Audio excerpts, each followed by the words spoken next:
Okay, सो अभी हम start करते हैं कि दूसरा टॉपिक है analysis of statically indeterminate structure. Okay, so हमने अभी तक क्या किया था कि डिटरमिनेंट का देख लिया था कि डिटरमिनेंट और इनडिटरमिनेट स्ट्रक्चर का पहले वो देख लेते हैं, बाकी तो ये स्ट्रक्चर एनालिसिस में आएगा पर बेसिक हम देख लेते हैं बेसिक क्या डिफरेंस है स्टैटिकली डिटरमिनेंट स्ट्रक्चर और इनडिटरमिनेंट स्ट्रक्चर में। अगर ये वाला जैसे हम ये वाला स्ट्रक्चर देखें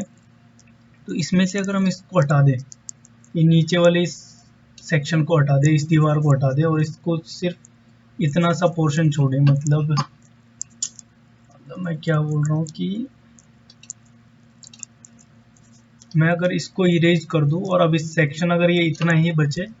तो हम इसको डिटरमिनेंट बोलेंगे, बिकॉज एक ही तो रिएक्शन है जो भी हमको पता चल जाएगी किसके बराबर हो जाएगी P2 के, बाकी सारे सेक्शन को हम एनालिसिस कर सकते हैं। मतलब डिटरमिनेंट स्ट्रक्चर में हमको एडिशनल इक्वेशन की जरूरत नहीं है, बेसिक जो इक्वेशन है इक्विलिब्रियम इक्वेशन उससे हम उसको एनालिसिस कर सकते हैं उसका, तो वो डिटरमिनेंट स्ट्रक्चर होती है। मतलब ये अब डिटरमिनेंट हो गई, पर जब एडिशनल हमको इक्वेशन चाहिए होगी, मतलब अब ये आ गया तो यहाँ पे अननोन क्या हो गया, RC भी एक अननोन हो गया और RA भी एक अननोन हो गया, लेकिन अपने पास इक्वेशन नहीं है कि हम इन दोनों को सॉल्व कर सके, तो इसलिए ये इंडिटरमिनेट स्ट्रक्चर है।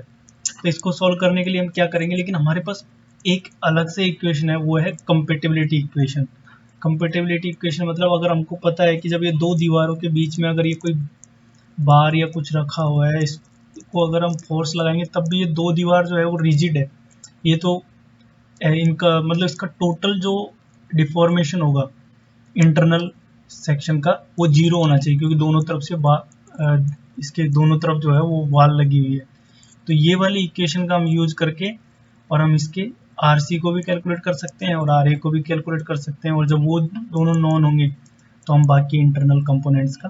पता कर सकते हैं कि BC में कितना डिफॉर्मेशन हुआ, BC में कितना फोर्स है, ये बाकी एनालिसिस हम उससे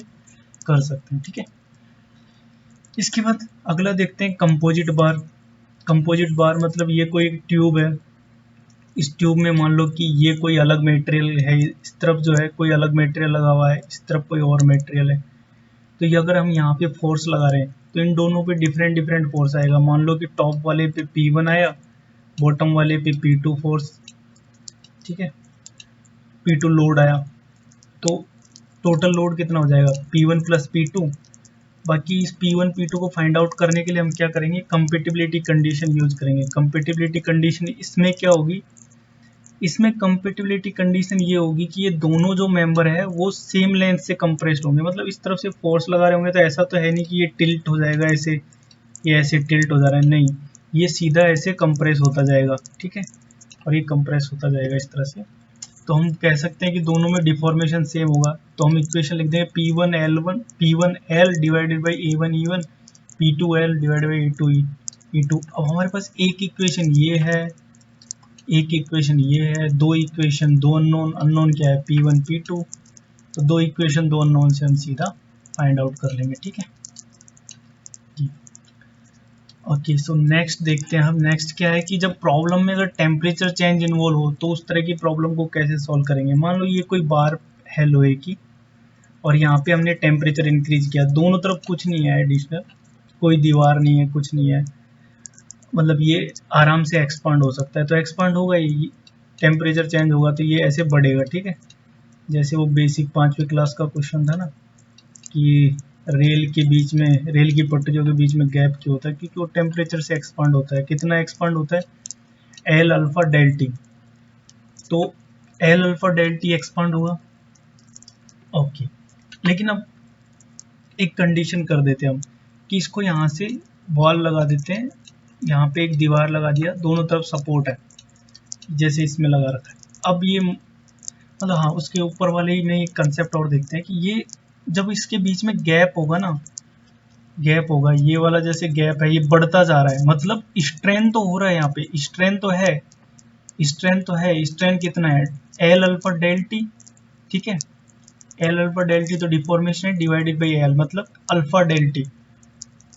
स्ट्रेन तो है बट स्ट्रेस नहीं है। स्ट्रेस क्यों नहीं है, क्योंकि दोनों तरफ से रिस्ट्रेन तो ही नहीं है। स्ट्रेस कहाँ से आएगा, जब आदमी आज़ाद होगा तो स्ट्रेस कहाँ से आएगा, स्ट्रेस तब आएगा ना तब उसको कोई बंद रखना चाहेगा, कोई उसको मतलब घेर के रखेगा, तो वही कंसेप्ट इनका है, इस बार का है कि इस बार को जब दोनों तरफ से हम रिस्ट्रेंट कर देंगे और तब टेम्परेचर इंक्रीज करेंगे, तो यहाँ पे जैसे रिस्ट्रेंट कर दिया और यहाँ से आप इसको मान लो हीट दे रहे हैं, तो इसके पास एक्सपांड होने के लिए जगह ही नहीं है। तो जब एक्सपांड होने के लिए इसके पास जगह नहीं रहेगी तो इसके ऊपर स्ट्रेस आएगा, ठीक है। तो इसके ऊपर स्ट्रेस, तो स्ट्रेस कितना आएगा वो हम देखते हैं। जैसे इसका मान लो स्ट्रेंथ था टेम्परेचर की वजह से L, deformation L alpha del T, लेकिन अगर दीवार है तो वहां से एक रिएक्शन आ रही होगी, वो रिएक्शन मान लेते हैं आर है, तो आर की वजह से कितना डिफॉर्मेशन हुआ, आर एल बाई ए। अब कंपेटिबिलिटी मतलब इक्विलिब्रियम कंडीशन में है, क्योंकि दीवार से वो कहीं बाहर तो नहीं निकल रहा, वो इक्विलिब्रियम में है, टेम्परेचर बढ़ता जा रहा है बट दीवार उसको पकड़े रखी हुई है बीच में, तो इसलिए वो L alpha R L by A किसके बराबर हो जाएगा, इसके, ठीक है। मतलब टेम्परेचर की वजह से डिफॉर्मेशन हुआ वो, और रिएक्शन की वजह से जो डिफॉर्मेशन हुआ वो, दोनों बराबर हो जाएंगे, ठीक है। उसके बाद temperature change with yielding support. अब मान लो ये कोई बार है, इस तरफ से सपोर्ट लगा हुआ है, इस तरफ का ये जो सपोर्ट है, ये यहाँ पे एक सपोर्ट तो है बट ये सपोर्ट फिक्स नहीं है, ये यील्ड कर सकता है, यहाँ तक यील्ड कर सकता है, मतलब ये यहाँ तक मूव कर सकता है। तो अब क्या होगा, अब इसको गर्म करेंगे, मान लो टेम्परेचर इसको हीट दी, तो ये एक्सपांड कितना हुआ, डेल टी एक्सपांड हुआ, तो हो सकता है आराम से होने दो डेल टी, जब तक मान लो अगर डेल टी लेस देन ये है डेल, तब तो कोई स्ट्रेस आएगा ही नहीं। क्यों, क्योंकि इतना तो इसको आज़ादी है कि तुम यहाँ तक तो जा सकते हो, तुमको इतना आज़ादी है, लेकिन इस दीवार के बारे में जैसे ये डेल टी जो है वो डेल से ज़्यादा हो जाएगा, तब इस पे स्ट्रेस आना शुरू होगा, ठीक है। तो हम लिख सकते हैं कि इक्वेशन की डेल टी माइनस डेल, मतलब इतना एक्सपांड कर सकते हो डेल टी से, that should be equal to R की वजह से जो डिफॉर्मेशन होगा, मतलब इतना स्ट्रेस जो होगा ना, ये जो एडिशनल आएगा इसकी वजह से ही स्ट्रेस आएगा, ठीक है। तो ये वाली इक्वेशन जो है इसको कैसे भी अरेंज कर लो, इसने जैसे यहाँ पे अरेंज दूसरी तरह से किया है, ये डेल आर को इधर लिया है, तो इक्वेशन सेम है, इसको कैसे भी घुमा फिरा के लिख सकते हैं। मतलब ये समझ में आया ना कि ये सपोर्ट है बट जैसे ही टेम्परेचर चेंज होगा तो ये एक्सपांड करेगी। अब मान लो कि टेम्परेचर इतना ही है कि ये एक्सपांड यहाँ तक की, ठीक है, ये इसका एक्सपांसन यहाँ तक हुआ, ये जगह तक, तो कोई स्ट्रेस आएगा नहीं, आएगा, क्योंकि रिस्ट्रेंथ था ही नहीं यहाँ तक, तो रिस्ट्रेंथ तो यहाँ पे जाके है। मान लो हमने फिर और टेम्परेचर इंक्रीज किया, अब इसका यहाँ तक बिल्कुल टच कर गया, तो भी नहीं आएगा। लेकिन जब और स्ट्रेस और टेम्परेचर चेंज किया, इतना किया कि वो यहाँ तक आ सकता था, अगर हम लोग उसको ये दीवार नहीं लगाते, तो ये जो एडिशनल जो आ सकता था ना वो आया नहीं। क्यों, क्योंकि दीवार थी, तो ये वाला स्ट्रेस क्रिएट करेगा। और ये वाला कितना है, ये डेल टी माइनस डेल, मतलब ये था डेल टी माइनस डेल, मतलब ये एडिशनल जो है इसके लिए स्ट्रेस क्रिएट होगा, equal to del R. Del R क्या होगा, वही R L by A, del T क्या होगा, L alpha del T minus del हमको दिया होगा 5 सेंटीमीटर का है या 2 सेंटीमीटर का है क्वेश्चन में,